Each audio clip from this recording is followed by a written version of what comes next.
on Sunday. Raiders versus Pats. Patriots 1-point favorites. Raiders on a long week, right? Thursday Night Football. Patriots on kind of a short week, right? Because were they the Sunday night game or the Monday night game? They're Monday night game. They're Monday night right? Against Arizona when fucking Kyler got hurt. So short week. Goddamn! Hey, you know what? I'm glad Kyler got paid before he blew his knee out. Because at that size and his playing style, he wouldn't have gotten near that money if he would have blown his ACL before he got his money. And that's another team that we're not going to have to worry about because they're going to stuck in high-paid quarterback purgatory, which is always good for the other 31 teams. Flexed out of prime time. This is supposed to be the Sunday night game on Sunday. We got flexed, or just a regular Thursday. It's a weird. It should be you're flexed when you're promoted to the good position, the primetime position. What is it called if you're demoted from it?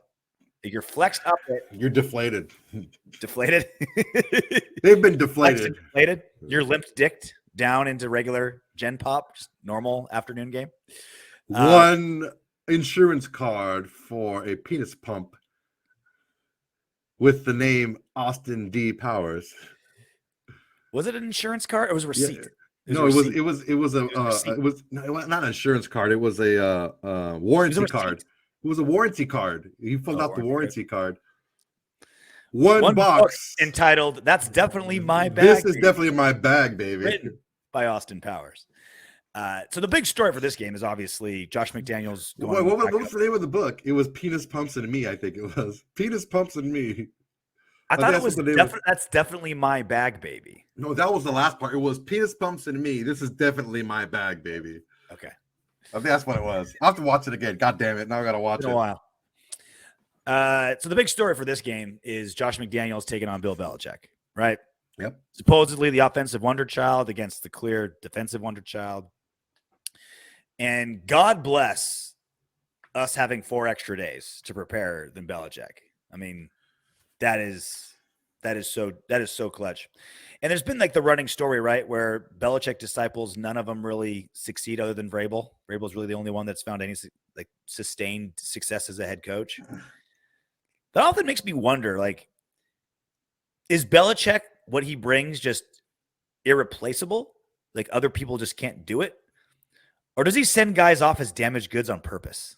Like he knows Vrabel's gone. He knows McDaniel's gone. He's like, all right, let me give you some really shitty advice. And you're going to just like worship the water I walk on because I know I'm going to have to play you.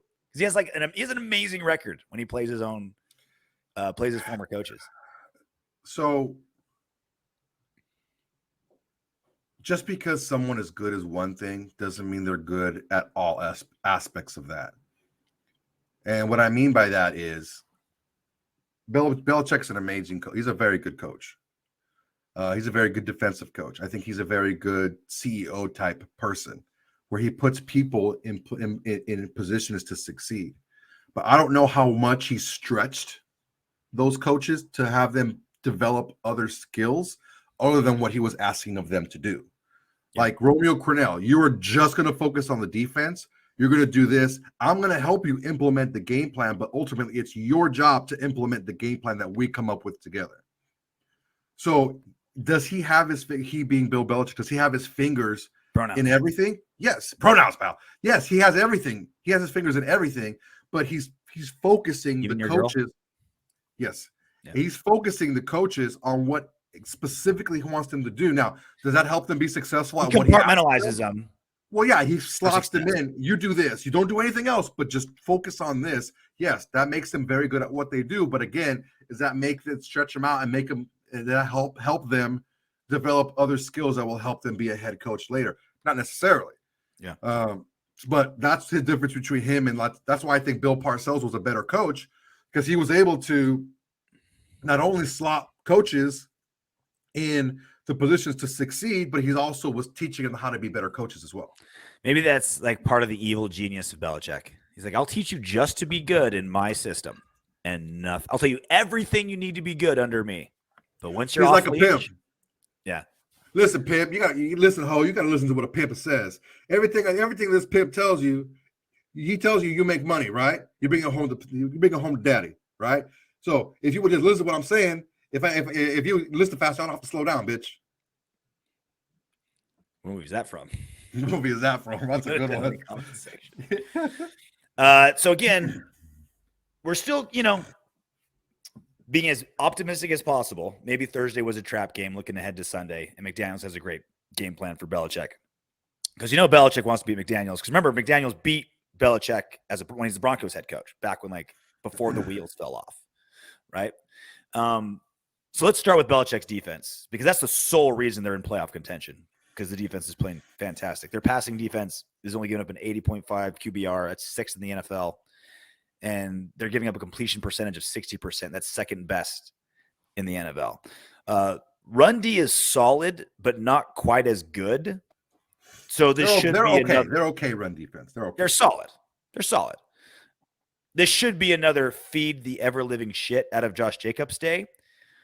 But that's 100% what Belichick is planning, right? Take away Josh Jacobs, right? That's clearly what Belichick is doing. That's what he does. What's their best weapon? They're Josh Jacobs. That's what the game plan is. Here's the issue. Well, first off, let's start with the strengths of Bill Belichick and the Patriots. Bill Belichick has this, for as fat and dumpy and unathletic as he is like the fucking Greek god of coaching secondaries. Mm-hmm. His secondary is always top notch, and it just so happens that he's playing in a passing league. So if the strength of your defensive coach is what stops where the league is going, which is passing, that's why you have a really good defense. So he goes out and gets Judon, a couple of guys to rush the passer, so to put pressure, right? His linebackers, they're not anything special. They fly to the ball, they swarm, but they're able to have that because they have pass rushing pressure, and they also have an excellent secondary. No matter who's been on the secondary, no names. J.C. Jackson was a fucking undrafted free agent. He made him into a fucking multi-billionaire, right? So that's Belichick's bag. Is the fucking secondary, okay? So he's his bag, baby. He's always going to have a really good secondary, a really good coverage. It's going to be hard to push the ball through the air. So he's going to want to take away the run first. So I can see them implementing a similar game plan to what the Saints did. I think that Josh McDaniels knows that. And we talked about Josh McDaniels having an extra day to game plan, or an extra couple days to game plan for Belichick. 4 days. Friday, Saturday, Sunday, Monday. Belichick's had 15 years to game plan for Josh McDaniels, dude.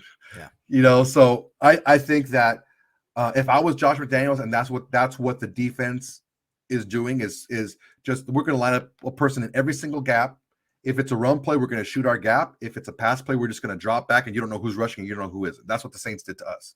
Mm-hmm. And we have the guys in the back end to be able to cover one-on-one. If that's what they do, I said, okay, cool. Josh Jacobs, thanks a lot. You're either going to fucking block blitzes, or you're going to go out and pass protection, because I'm going to get 5 wide, and I'm just going to fling the ball around the field, because that's the only chance I have, is put the ball up in the air to Waller and Adams and Renfrow and Hollins, and just throw the ball, try to throw some screens, and that's the only chance we're going to have. If Bill Belichick wants to stop you from running the football, he can stop you from running the football. Now the question is that right guard position, and I forgot about that. Our bad offensive line got worse. Keeping average offensive line got worse. And this is the test, right? Because the O-line has been playing better and better and better and better, but it's been also against some really bad defensive fronts, right? Like they've played great against some trash defensive fronts. They played good against the Broncos. The Broncos, they did. They played well.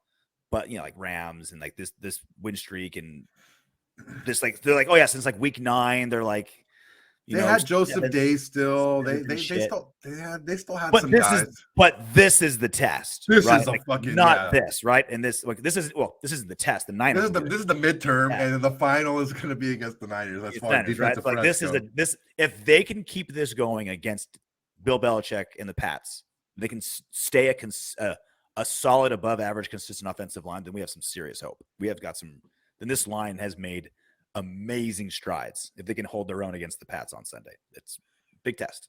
Yeah, if we can move the ball on the ground, it's not always going to help our pass game. Like we talked about with Herbert.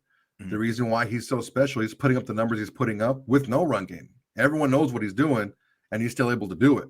Normally, and I'm not saying Carr is like a unique little snowflake where he needs a run game. Like most every quarterback out there needs some kind of run game to be successful. So if we can't run the ball, it's going to be tough.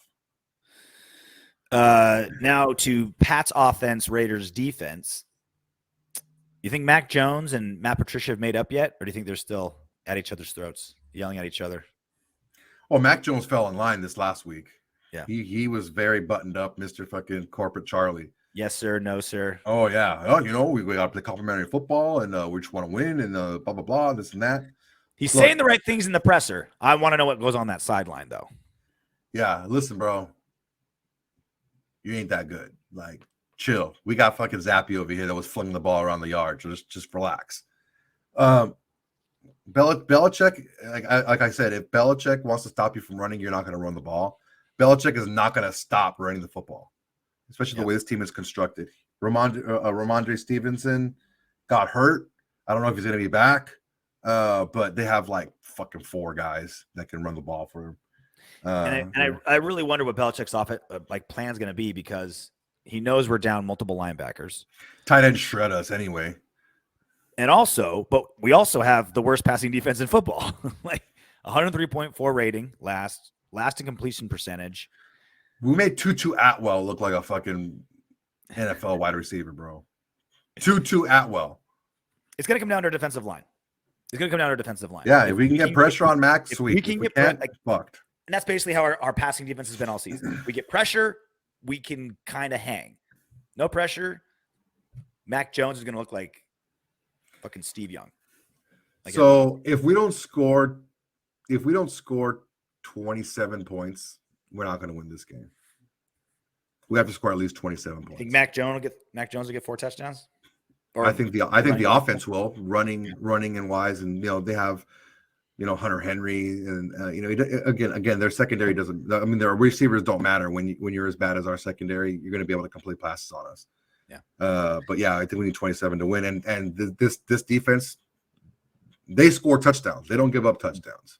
The one hope is this Mac Jones. Like, you look at his numbers, like, oh yeah, it's okay, whatever. But it's all like real quick passes, right? It's just like this is your designated spot.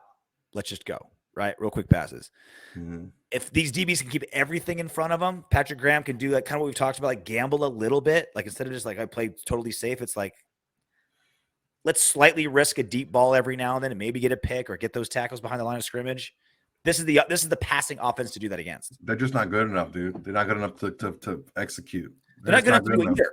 So it's like, pick one. They're not good enough. I mean, they're not good enough to defend deep. They're not good enough to be aggressive. So it's pick one. You have an identity. You notice I didn't say anything after that. I said, you're just not good enough. Like, they're just not good enough. It's just the way it is. Congratulations for making it all the way to the end of our video. If you want Darren Waller to catch 20 touchdown passes next season and for Maxx Crosby to have 30 sacks, go ahead and subscribe and click the next video.